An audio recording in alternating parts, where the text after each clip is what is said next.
네, 위클리 핫 업종입니다. 유진투자증권 투자정보연구팀 강영현 팀장과 오늘 먼저 문을 열어보도록 하죠. 안녕하십니까? 안녕하세요. 네, 증권업계 탄생한 지 이제 60년 됐다 그럽니다. 환갑이죠, 사람으로 치면은. 근데 슬픈 환갑 이렇게 표현이 나오는군요. 다음은 이제 진갑을 기다려야 되나 참 그런 현실인데 최근에 거래량이 많이 줄어들고 있어요. 네. 시장도 많이 얼어붙어 있고 어떤 업종과 투자에 그래도 또 돌파구를 찾아봐야 될 것 같은데 보고 계시는 쪽이 어떤 쪽인가요? 네, 시장의 쏠림 현상 자체는 굉장히 오래된 것 같고요. 지금 증권맨들은 이제 아사라고 하죠. 굶어 죽는다라고 얘기하는데 거래 시가 총액 대비해서 거래 대금 자체가 굉장히 작습니다. 여러 가지 원인이 있겠지만 펀드 환매부터 시작을 해서 인덱스 펀드가 유행하는 부분들 또 기관화 장세 같은 부분들이 있습니다. 그러니까 개인들이 주식하면서 주식을 왜 해야 되는 돈을 벌려고 하는데 실제로 잘못해서 투자 포인트를 잘못 가져가면 많은 부분에서 실패를 하기 때문에 어떤 부분에서 좀 어렵다 이렇게 보실 수가 있겠고요. 부동산으로 돈이 많이 몰려있기 때문에 실제적으로 주가가 올라가거나 활황 장세의 기운이 있다고 하더라도 증시로 자금이 개인 투자 자금 쪽은 몰리지 않는 그런 성격이 있다 이렇게 볼 수가 있겠고요. 그런 와중에서 저희들이 검토를 하다 보니까 최근에는 좀 공매도 관련된 부분을 조금 살펴봐야지 않나라고 하는 부분을 좀 아이디어로 갖고 나왔는데요. 실제로 이 공매도라고 하는 부분은 아시다시피 주식이 없는데 주식을 파는 겁니다. 원래 주식시장에서는 주식을 산 다음에 시세 차익을 보고 팔아서 이득을 내는 구조인데요.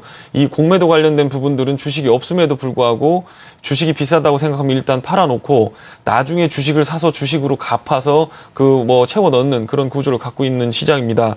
원래는 이런 부분들이 우리나라에서는 금융주부터 시작해서 많이 풀리지를 않았었고 투자 전략상으로 봤을 때 기관 투자가들한테는 그렇게 메리트가 없는 시장이었는데요.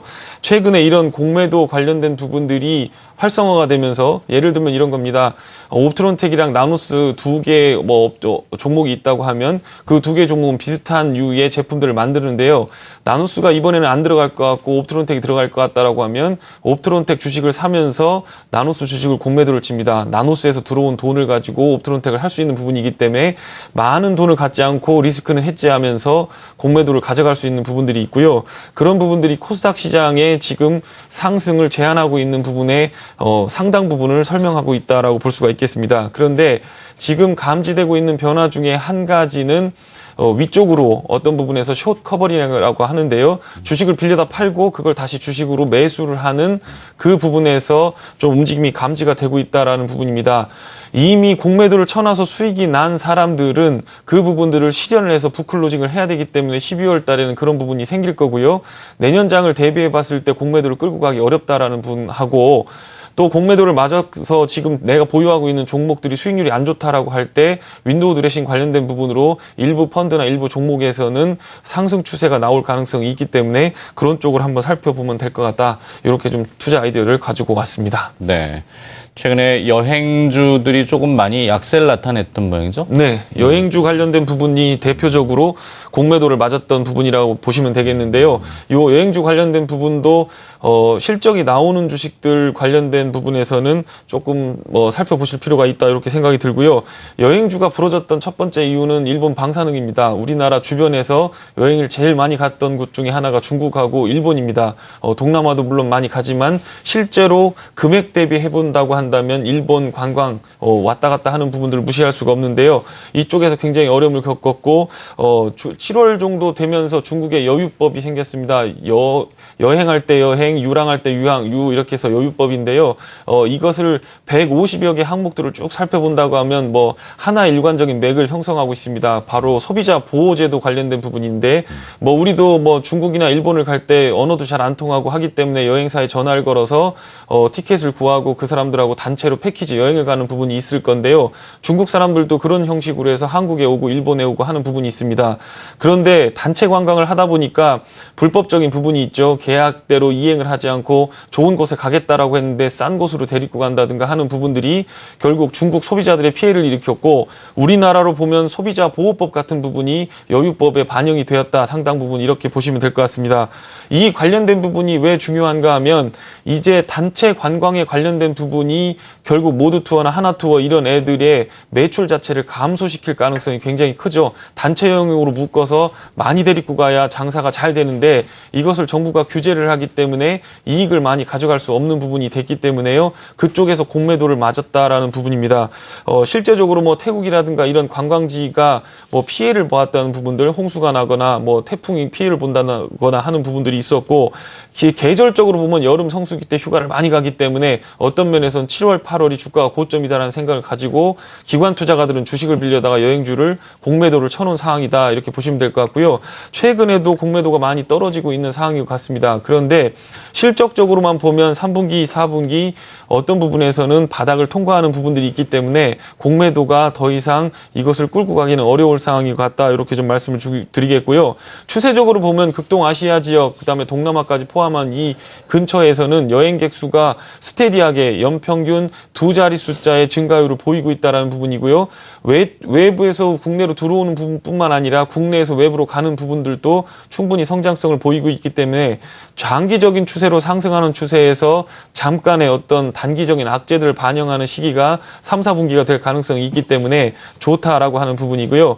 내년 정도에 되면 대체 휴일제가 들어오게 됩니다. 그러니까 공휴일이 휴일에 걸리게 되면 그걸 빼서 평일을 하루 더 쉬게 하는 게 대체 휴일제인데, 그렇게 되게 한다면 해외여행이라든가 그동안 시간 때문에 가지 못했던 샐러리맨들이 밖으로 나가는 어떤 그런 부분에서 적극적이 될 수 있는 가능성이 있다라는 부분이고요.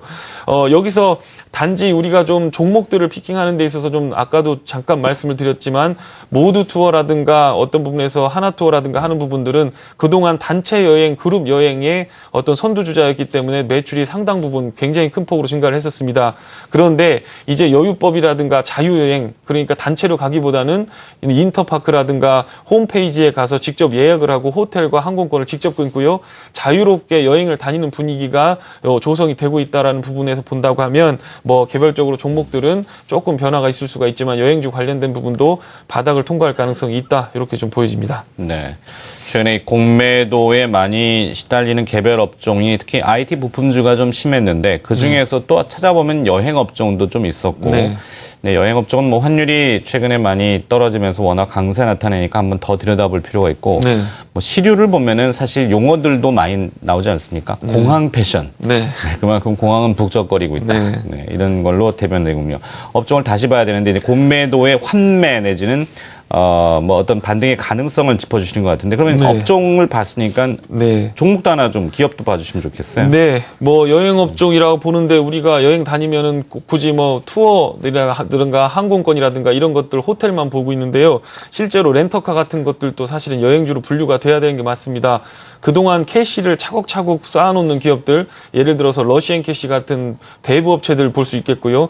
현금은 많이 쌓이는데 주식시장에서 평가를 받지 못했던 애들이 지금 잘 올라가고 있는 상황인데, AJ 렌터카 같은 부분들도 사실은 공매도가 상당 부분 많이 진행이 됐다가 전일 공매도 상당 부분이 매수로 환매수가 됐던 부분입니다.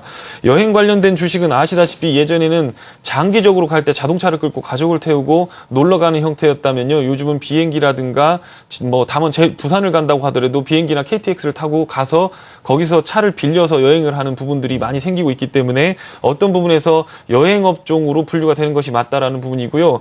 또 한 가지 큰 트렌드 중에 하나는 장기 렌트입니다. 차를 이제 사기보다는 어떤 부분에서는 빌려서 탄다라고 하는 부분인데요. 예전에는 돈이 없는 사람이 허세를 부리기 위해서 큰 차를 렌트를 해서 월세를 치는 것처럼 들어갔지만, 요즘은 돈이 많은 소득이 높은 사람들이 비용 처리를 하기 위해서 어떤 부분에서 개인 사업 소득자를 제외한 월급을 타서 생활하는 샐러리맨들도 이런 생활 패턴에 아주 뭐 적합하게 움직이고 있다라고 한번 볼 수가 있겠고요. 그렇기 때문에 이 아주 렌터카가 최근에 신사업 부분으로 인수한 중고차 매매 관련된 부분들과 결합해 본다고 하면 사업 구조 플랫폼이 아주 잘 짜여 있다, 이렇게 보실 수가 있겠고요. 시가총액 수준 2,600억으로 봤을 때 평균적으로 400억을 번다고 봤을 때 특별히 감가상각이라든가 향후 사업 확장을 위해서 투자했던 감가상각비가 줄어들게 된다고 하면 단기 순이익단으로 굉장히 좋아질 수 있는 부분이고, 그러면 퍼가 대여섯 배밖에 안 되는 상황이고, 여행업종에 15배를 주지 않더라도 거래소 평균 퍼를 준다고 하더라도 충분히 상승 가능성이 있다, 이렇게 좀 보여지고요. 최근에 기관 일부 A 운용사에서 매도를 많이 했습니다. 펀드 환매 때문에 어쩔 수 없이 팔았던 부분이 이제 종목이 안 좋아서 팔은 건 아닌 것 같다는 생각이 들고요. 그거에 맞춰서 공매도 부분이 떨어졌다가 다시 감기는 상황이기 때문에 수급이 좀 빠지거나 주가가 밀릴 때 같이 한번 사 놓으시고 장기 투자해 보시면 좋은 결과가 나올 수도 있겠다. 이런 생각을 좀 할 수 있겠습니다. 네, 역시 세태가 변하는 모습. 장기 렌트도 많이 하고 있고, 과거에는 여행 가면은 길도 모르니까 뭐 택시 대절해가지고 이렇게 움직이는데, 요즘은 내비게이션이 렌트카 안에 잘 돼 있지 않습니까? 네. 네, 그런 수요도 많다. 이걸 또 한번 지적해 주셨고, 관련된 기업으로 AJ 렌터카, 이걸 또 소개시켜 주셨습니다. 뭐 더 하실 말씀? 네. 오늘 여기까지만 할까요? 네. 알겠습니다. 위클리 핫 업종이었습니다. 공매도에 대한 지적도 해주셨고요. 업종과 기업도 얘기해 주셨습니다. 유진투자증권 투자정보연구팀의 강영현 팀장이 수고해 주셨습니다. 고맙습니다.